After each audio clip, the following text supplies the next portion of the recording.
Vou dar outro exemplo. Já contei para vocês. Fui pregar numa igreja muitos anos atrás. Preguei sábado à noite, preguei domingo pela manhã e iria pregar domingo à noite. Quando terminou o culto domingo pela manhã, o pastor, ele já dorme no Senhor, sofreu um acidente alguns anos depois. Ele me disse assim: tem uma irmã aqui na minha igreja, ela é muito crente, Deus usa ela demais. O que foi de profecia, de revelação, é incrível, Josué. Onde ela impõe as mãos, a pessoa é curada. É dirigente do meu círculo de oração. E essa mulher entrou num estado de depressão que não sara. Todos os pregadores que vêm aqui, eu levo lá para orar por ela. E eu queria que você fosse lá orar. E o pastor resolveu me levar para orar antes do almoço. Irmão, depois de uma pregação, você tem fome para comer pedra cozida com sal. Com fome, eu fico num estado de impaciência que só a misericórdia do rei. Lá vou eu com fome orar por essa mulher. Quando eu cheguei na casa daquela irmã, você viu um ambiente sujo, mal cheiroso, cheiro de sujeira, de casa abandonada mesmo. Ela estava sentada numa poltrona, com os panos velhos lá forrando a poltrona, quase atrás da porta, tesa, olhando por nada, os olhos fitos em algum lugar, sem piscar. O marido dela saiu do quarto para nos receber, com a barba por fazer, umas caspas caindo no ombro, na camisa. Você vê que o cara estava com o suor vencido.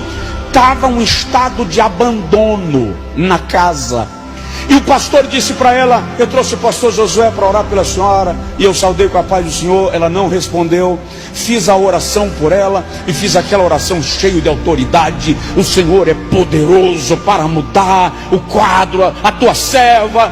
E quando eu terminei de orar, ela permanecia na mesma posição, não piscava os olhos, não mudava a direção. O seu foco era o nada. Conversamos um pouco. O pastor começou a cantar um hino que diz assim: pelo mundo brilha a luz desde que morreu Jesus, pendurado lá na cruz do Calvário. Terminou de cantar o hino, eu querendo ir embora. Eu ainda lembro da cena. Eu estava querendo ir embora. Eu fui saindo e o pastor disse: não, vamos fazer mais uma oração. Aí lá vou eu, faço mais uma oração. E o pastor agora me ajudou orando, ergueu a voz. Ele era um homem de Deus muito sério, muito querido, orando comigo. E a mulher permanecia tesa, olhando para nada, e nada acontecia. Eu parei a oração, fiquei ali, e o pastor ficou meio que fazendo uma pregação reflexiva, tentando orientá-la de alguma maneira, dando uma palavra.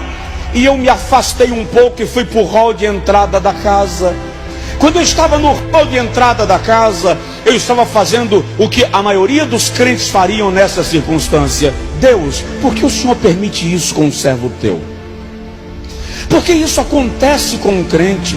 A mulher dirige o círculo de oração. O Senhor usa a mulher para profetizar. O Senhor usa a mulher para curar enfermos e deixa ela entrar num estado de depressão nesse nível. Muito questionando, de repente caiu em cima de mim uma informação. Caiu como se fosse uma laje desabando na minha cabeça. E quando aquilo caiu, eu tomei um choque. E no choque que eu tomei, eu voltei e disse para o pastor: espera um pouquinho. E olhei para a irmã e disse assim: Deus nunca lhe usou. Ele acabou de me dizer que ele nunca profetizou na sua boca. Ele nunca curou através da senhora. As suas revelações não eram divinas. O Senhor me disse que o diabo estava operando na sua vida e enganando a igreja. Quando eu disse aquilo, as lágrimas começaram a escorrer dos olhos. Eu ajoelhei na frente dela e disse: agora, minha irmã, fala o que foi que aconteceu, ou o diabo vai lhe levar em carne para o inferno.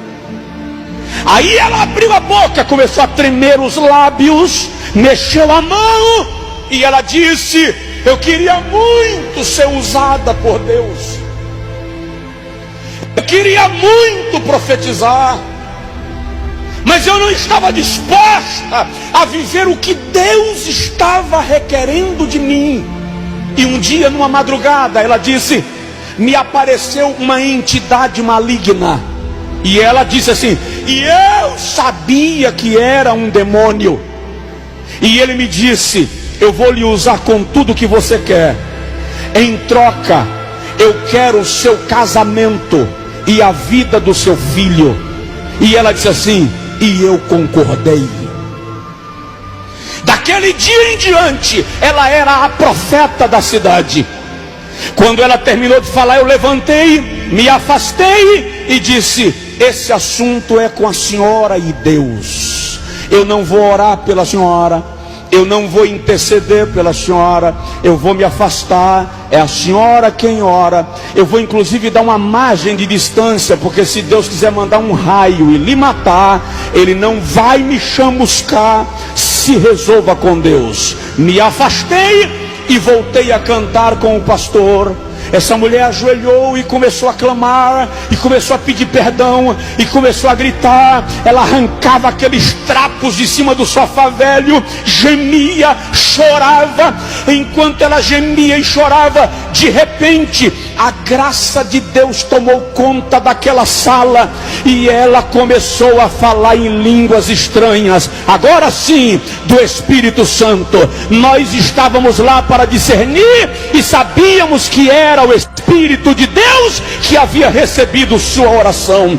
Enquanto ela falava em línguas, o marido dela chorando disse: dá licença que eu vou tomar um banho, e partiu para o banheiro. A criança começou a vomitar lá no quarto, estava doente de cama, levantou vomitando. A empregada, a irmã que estava lá ajudando, pegou a criança para auxiliar.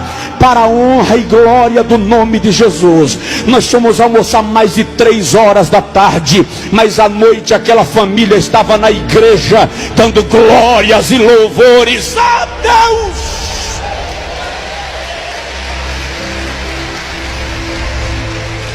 Uma igreja precisa aprender a discernir.